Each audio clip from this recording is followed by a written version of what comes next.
आज जहाँ का आपको मैं ब्लॉग दिखा रहा हूँ, इसे हम जो है रुद्राक्ष की मंडी बोले तो कोई गलत नहीं होगा, क्योंकि देश विदेश से जितने भी व्यापारी लोग आते हैं। और यहाँ जो है ऐसे होटल बने हुए हैं छोटे छोटे, मजेदार रुद्राक्ष लगा हुआ है।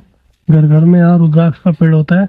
ये पूरा मार्केट है, पूरी मार्केट में जो है सन्नाटा छाया हुआ है, सब दुकानें बंद हैं। भाई यहाँ जो है ना रुद्राक्ष का पूरा खेत शुरू हो जाता है यहीं से। भाई बहुत से लोगों का ये क्वेश्चन रहता है कि कितने mm तक का रुद्राक्ष आता है। देखो भाई, मैं अब आपको आज रियल में दिखा देता हूँ कि इस पेड़ के ऊपर कितने mm तक का रुद्राक्ष लगा है। छोटा पेड़ है, ये देखिए, ये वाला देखिए, ये उससे बड़ा है, वो उससे छोटा है। ये देखिए, ये जब टूट के रखा रहता है ना तो इस टाइप से ब्लू हो जाता है। नमस्कार दोस्तों, स्वागत है आपका मेरे चैनल पे एक और नई वीडियो में।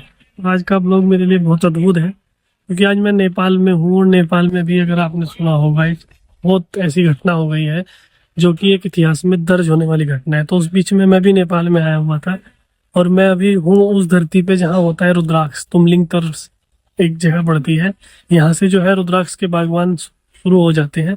यहाँ घर घर में भी लोगों के रुद्राक्ष के बागवान है।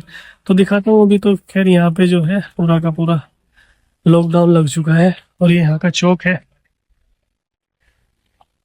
ये देखिए, ये यहाँ का इस तरह से चौक है।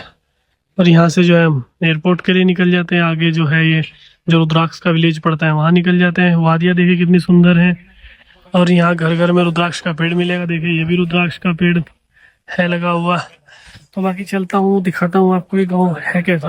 और अभी बहुत सन्नाटा पसरा पड़ा हुआ है, तो चलिए बने रहे मेरे साथ, दिखाता हूँ आपको मैं। तो दोस्तों, ये ब्लॉग आज इसलिए भी खास होने वाला है क्योंकि ये जिस जगह मैं खड़ा हूँ आज, जहाँ का आपको मैं ब्लॉग दिखा रहा हूँ, इसे हम जो है रुद्राक्ष की मंडी बोले तो कोई गलत नहीं होगा, क्योंकि देश विदेश से जितने भी व्यापारी लोग आते हैं वो यहीं आके जो है रुद्राक्ष खरीद के लेके जाते हैं। आसपास के गांव के जितने भी लोग होते हैं वो अपना रुद्राक्ष जो है यहीं पे सेल करने आते हैं। यहाँ जो है 2 महीने ये समझिए कि फेस्टिवल की तरह चलता है। देश विदेश के सारे व्यापारी आके यहाँ बैठते हैं।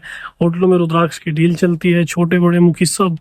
चाइना से अगर मैं बात करूँ, चाइना इतना बड़ा व्यापार करता है, इतना बड़ा रुद्राक्ष लेके जाता है चाइनीज लोग यहाँ आके। तो मैं आपको पूरा रुद्राक्ष की मंडी दिखाने वाला हूँ, और यहाँ जो है जो भी है पूरा अपडेट देने वाला हूँ। तो चलिए चलते हैं, दिखाते हैं आपको आगे चल के। देखो भाई, यहाँ से जो है मैंने एयरपोर्ट के लिए, सामने जो एयरपोर्ट है, मैं आपको बता रहा था ना घर घर में रुद्राक्ष का पेड़ खड़ा है। ये देखो, ये सब रुद्राक्ष का पेड़ खड़ा है और रुद्राक्ष लगा हुआ है। और यहाँ से हम होते हुए जहाँ हम रुके हैं वो भी आपको दिखाऊंगा। आज जो है सब चीजें बंद है पूरा का पूरा, क्योंकि कर्फ्यू लगा दिया गया है। हर एक जगह लगभग कर्फ्यू है। और यहाँ जो है ऐसे होटल बने हुए हैं छोटे छोटे। फिर एकदम सामने जो है एक और पेड़ आ गया रुद्राक्ष का, इस पे भी भारी मात्रा में रुद्राक्ष लगा हुआ है। ये देखो, ये रुद्राक्ष से लथपथ है। कितना मजेदार रुद्राक्ष लगा हुआ है। घर घर में यहाँ रुद्राक्ष का पेड़ होता है। जैसे हमारे इंडिया में घर में फलों के पेड़ होते हैं ना, ऐसे यहाँ रुद्राक्ष के पेड़ है। और ये जो है तुमलिंग तर का एयरपोर्ट है, यहाँ बाय एयर ही हम आते हैं। ऐसे होटल बहुत सारे बने हुए हैं, होटल बहुत भारी मात्रा में यहाँ बने हुए हैं। और यहाँ की फ्लाइट कंफर्म नहीं होती कि आएगी, कैंसिल हो जाती है वेदर के कारण। क्योंकि जहाँ मैं खड़ा हूँ ये वर्ल्ड डीपेस्ट वैली है, ये वर्ल्ड डीपेस्ट एयरपोर्ट है। ये जो आप एयरपोर्ट मेरे सामने देख रहे हैं, दुनिया का सबसे नीचाई की जगह में बना हुआ एयरपोर्ट है। और इसके चारों तरफ जो है ऐसे पहाड़ हैं। फ्लाइट जब उतरती है, तो जब यहाँ फ्लाइट लैंड होती है ना, तो भाई साहब दिल कांप जाता है। कभी कभी तो इतना टर्बुलेंस आता है ना, खतरनाक वाला, मतलब ऐसा मन करता है भाई इससे अच्छा तो गाड़ी से आ जाते। ये देखिए, पूरा इधर एयरपोर्ट है और पूरा सन्नाटा पसरा पड़ा है। यहाँ जो है भाई ऐसा शॉप होती है, बेकरी भी है, छोटा सा होटल है, बड़ा अच्छा सेटअप है। हर एक जगह यहाँ दारू मिलती है। सामने छोटा सा बार है बनाया हुआ, इसमें आप ड्रिंक पी सकते हो। और भाई ये वाला केक जो है ना, बड़ा अच्छा लगता है ये वाला खाने में। ये देखो भाई, एयरपोर्ट बिल्कुल बंद पड़ा है। और ये पूरा मार्केट है, पूरी मार्केट में जो है सन्नाटा छाया हुआ है, सब दुकानें बंद हैं। ये दूर तक मार्केट है, पूरा सब मार्केट बंद है, चारों तरफ सन्नाटा है। और ये हमारे रक्षण जी है, क्योंकि हम भी रुद्राक्ष के काम से ही आए थे। बड़ा चिंतित समय है आशीष जी। बहुत ज़्यादा। यहाँ पर हमने वो रात कैसे कटाया, यहाँ पर हम ही जानते हैं। बड़ा मतलब भाई वो वाला रात बड़ा टिपिकल हो गया था, क्योंकि हम काठमांडू से लगभग 600-700 किलोमीटर इनका गांव पड़ता है डिंगला, वहाँ रखे हैं। और घर पे जो है मम्मी पापा वो दोनों अकेले हैं। तो जब वो सिचुएशन बना तो माइंडली इतना गड़बड़ हो गई थी चीज़ें कि देश में ऐसा होगा, इतना बड़ा संकट आएगा। गड़बड़ हो जाता है। पता नहीं का देश ध्वस्त हो गया, प्रधानमंत्री भाग गया देश से, और अर्थव्यवस्था खिल गया सारा। शेयर मार्केट बंद होकर रखा है। पूरा संसद और अपना जो न्याय का जो भी होता है कार्यालय, सर्वोच्च कार्यालय सब बंद है, सब ध्वस्त हो गया, जला भी दिया है ना, जला दिया ना। और ऐसा समय आ गया था कि भाई जीवन में बहुत संकट, पूरा अपने घर में माता पिता अकेले बैठे हैं और घर जलाने की बात कर रहे हैं। वो चीज़ बड़ा संकट था। रात बहुत दिक्कत से गुजरा, सो नहीं पाए, परेशानी हुआ, मगर यही है जो हमें बचाता है। महादेव की ये देखो भाई, ये बड़ी अद्भुत चीज़ है, बड़ी अद्भुत चीज़ है। इन्होंने जो माला पहनी हुई है ना, हाँ। मैं लिटरली बताऊँ, ये माला मैंने भी पहन के देखी है। हालांकि कोई ऐसे माला अपनी नहीं लेता, मैंने इसकी केवल 10 मिनट जो एनर्जी फील करी ना, बड़ी अपर लेवल की एनर्जी है। ये देखो ऐसे सब पूरा मार्केट बंद पड़ा है, एनर्जी बड़ा लो पड़ रहा है ऐसी की, रेड बुल खाना पड़ रहा है ना। बड़ा संकट का रात था, दिन भर भी नहीं सो पाए है ना, क्योंकि हम अब देखिए ये संघर्ष जारी है, दोनों तरफ का संघर्ष जारी है, एक देश बनाने का और एक धर्म का। रुद्राक्ष का काम के लिए हम आगे बढ़े हुए हैं, तो घर छोड़ के निकलना पड़ता है। माता पिता अकेले है और बहुत सारे इतना लोग राक्षस स्वरूप में आ गए थे कि अपना घर भी जलाने के लिए बहुत सारे लोग आ गए थे। तो बड़ा दिक्कत रहा, कुछ यार दोस्त को बुला के कैसे कैसे करके वो मामला सुलझ गया था। अदरवाइज़ अपने माता पिता घर के अंदर थे, आपने देखा ही होगा नेपाल का स्थिति क्या था। देखा था मैंने, हाल खराब था। हम रात को ही निकलने वाले थे जैसे, है ना। परिस्थिति ऐसा बना कि हम निकल नहीं पाए। देश के अंदर कर्फ्यू है, एयरपोर्ट बंद है, घर में माता पिता अकेले हैं और हम इधर को फंस पड़े हैं। मगर फिर भी विश्वास हमारे इनके ऊपर है, महादेव के ऊपर है कि हमारे देश को संरक्षण करेंगे।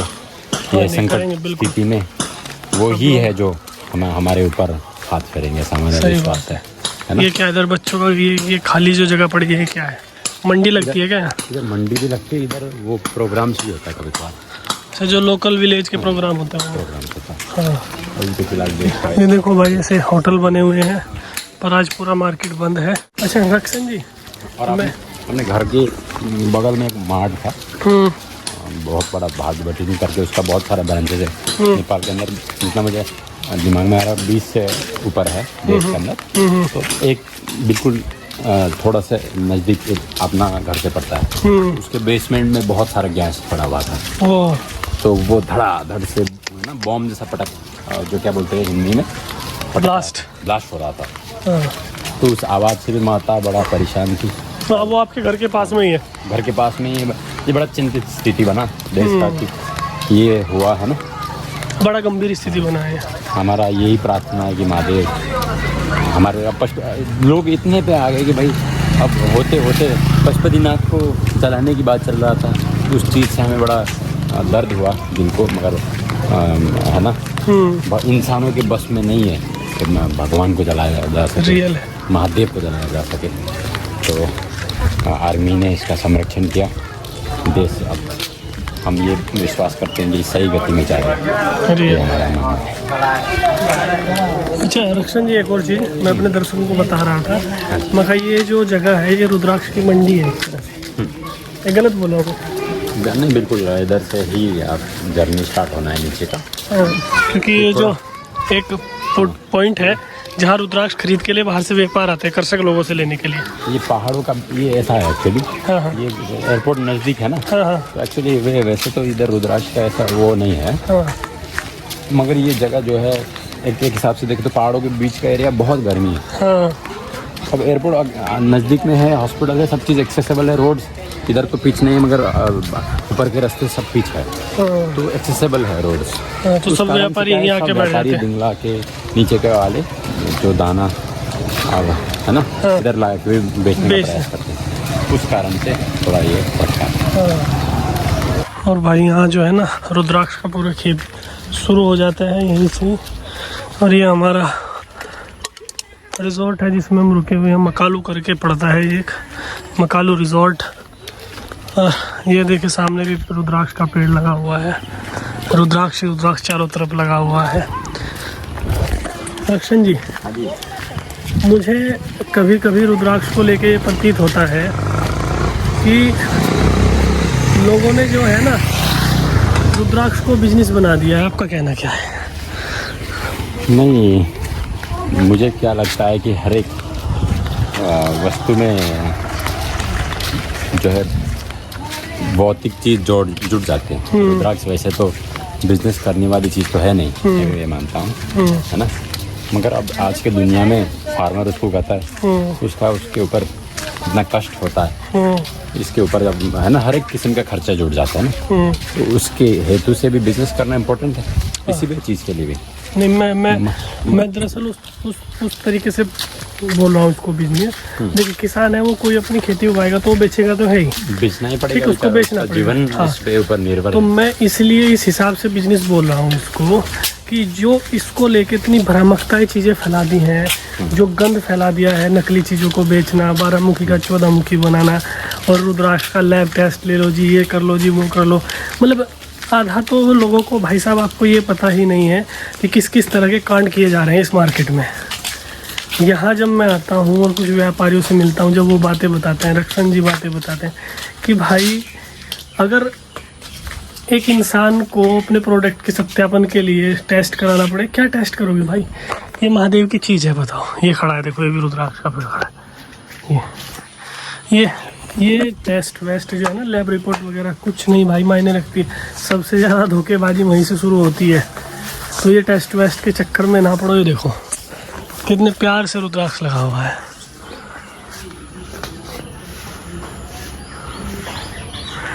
ये लैब रिपोर्ट के जो ये लैब टेस्ट कराते हैं, एक्सरे वगैरह, इसके बारे में आपका क्या कहना है? मेरा क्या कहना है कि भाई आप लोगों का भी ठीक ही है, क्योंकि मार्केट में बहुत डर फैला हुआ है, बहुत सारे लोग फेक देते हैं, डुप्लीकेसी करते हैं, ये बात सत्य है। और इस कारण से आपके ऊपर डर का उत्पत्ति हुआ है, इसीलिए एक्सरे आप लोग एक्सरे करवाते हैं। मगर मेरा समझ क्या है कि एक्सरे यानी कि एक्सरे तो पहले तो अगर आपके जानकारी में मैं दूँ, जब इंसान का एक्सरे होता है तो इंसानों को भी बाहर निकाला जाता है, ठीक है। जो बाकी लोग होते हैं ना, आप कभी जाए एक्सरे करने के लिए, बाकी नर्सेज सब बाहर निकल जाती है, आपका एक्सरे होता है तो इतना हार्मफुल रेज होता है, इसीलिए तो वो बाहर जाते हैं। इसका अल्ट्रावायलेट रेज बड़ा, इसका यूवी रेज बड़ा हार्मफुल होता है। और रुद्राक्ष के अंदर वो घुस गया, ये नहीं कि एक ही बार में हार्म हो जाएगा, मगर हार्म हो सकता है, ना करे, ये हमारा सलाह है। इसीलिए जिसका बगान है, जो रुद्राक्ष के इस फील्ड में जनरेशन से काम कर रहे हैं, किसानों को प्रमोट कीजिए ना, किसानों को आगे बढ़ाइए।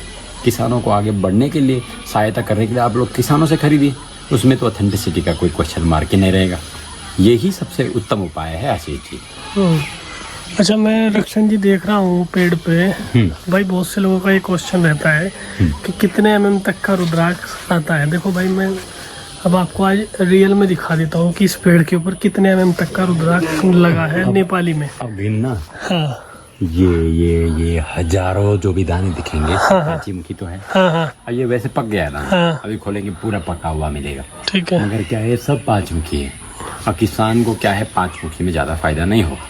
और वैसे चाइनीज़ लोग भी 5 मुखी लेने के, अब आज के डेट से सितंबर 10 हो गया, 10-15 दिन बाद ही आएंगे, तब 5 मुखी वो लोग उठा के लेकर जाते हैं।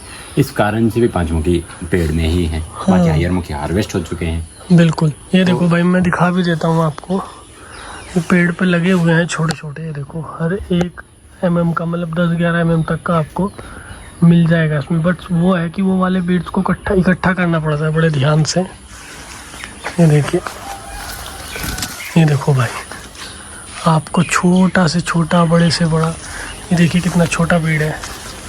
ये देखिए, ये वाला देखिए, ये उससे बड़ा है, वो उससे छोटा है। ये देखो, ये कितना छोटा है, फिर ये उससे बड़ा है, ये देखो ये उससे भी छोटा है। तो जो नेपाल में आता है रक्षण जी, वो कितने mm तक का रुद्राक्ष आता है? देखिए, नॉर्मल तौर में बताऊं तो 18 mm से 5 मुखी शुरू होता है, ठीक है। जो अब बहुत बड़ा नंबर में रहेगा, बढ़ने से रहेगा। 18 mm से शुरू होके 28-30 mm तक का। और वो जो 10, 11, 12 mm का आता है 5 मुखी, 10, 11, 12 mm का तो मैं नहीं बोलूँगा, मगर 12 से 14 mm का भी बहुत कम, लिमिटेड। हाँ तो प्रीमियम में हो गया ना वो तो। वो बहुत प्रीमियम में हो गया, छोटा भी प्रीमियम। अब देखिए अचंभित होने वाली बात, क्योंकि वो बहुत कम क्वान्टिटी में आता है। तो वो पंचमुखी के माले में बनाया जाता है, सिंगल दाना उसका नहीं दिया जाता है, माला ही बनाया जाता है, छोटे छोटे दाने होते हैं उसके। ओके, तो देखो भाई, यहाँ आपको मैं सीधा किसानों से जोड़ने का प्रयत्न कर रहा हूँ। और कुछ जो भ्रामकता है रुद्राक्ष को लेकर इंडिया के कुछ वेंडर फैला रहे हैं, थोड़ा उनसे भी आपको बचाने को सचेत क्यों कर रहा हूँ। बताइए आशीष जी, देखिए। हाँ, और ये देखिए भाई, ये देखिए, ये जब टूट के रखा रहता है ना तो इस टाइप से ब्लू हो जाता है। क्योंकि कलर, ये दाना बहुत सारे का ये क्वेश्चन मुझे आता है कि ये हरा है, हाँ तो शायद ये पक्का नहीं है। बिल्कुल भाई ये ऑलरेडी हार्वेस्ट करने का हो चुका है। ये फिर ये एक आध गिर गया था नीचे, उसे कलर देखिए ये ब्लू होना शुरू हो ब्लू गया। हो गया, अब यानी कि पक जाता है वैसे ही। ऑलरेडी इसका बाहर का कवर ही पक रहा है, अंदर तो वैसे ही रुद्राक्ष ऑलरेडी पका हुआ है, बाहर का कवर गल रहा है, बस उतना ही। इससे क्या होता है, किसान लोग पाँचमुखी में क्या करते हैं, पाँचमुखी अब यार जैसे पक गया है, इसको एक साथ रख के बोरा में रख के रखेंगे, गल जाएगा ना कवर, और फिर ब्लू हो जाएगा, उसको धोएंगे, ब्लू हो जाएगा। तो क्योंकि ये उसके बाद उतारने में से आसानी रहेगी। अब बड़े मुखी क्या होगा, वो तो ज़्यादा कॉस्ट के होंगे, तो क्या करेंगे, ग्रीन में उतार के आराम से खोलेंगे हाथ से।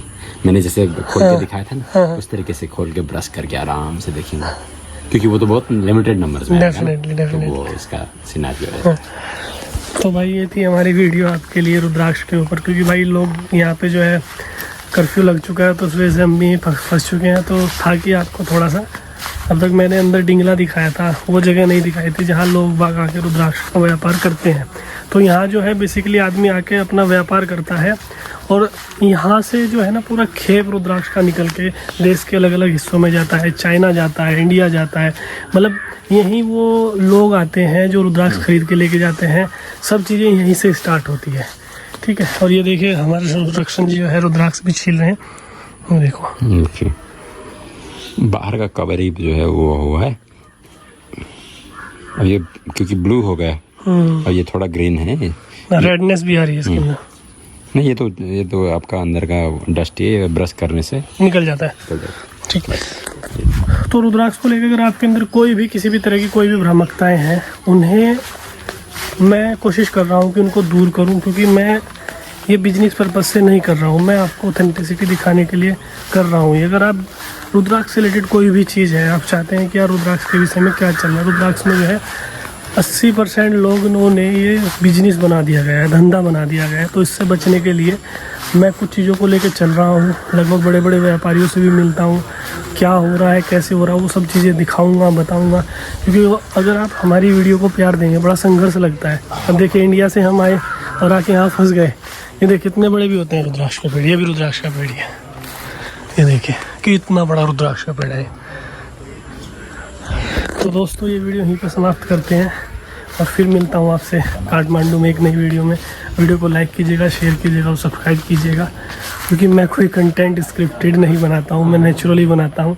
मेरे दिमाग में आया वो मैंने आपके लिए ब्लॉग बना दिया है। चलो दिखा देते हैं कुछ अच्छा है, कुछ क्या चल रहा है। तो दोस्तों बाय बाय, हर हर महादेव।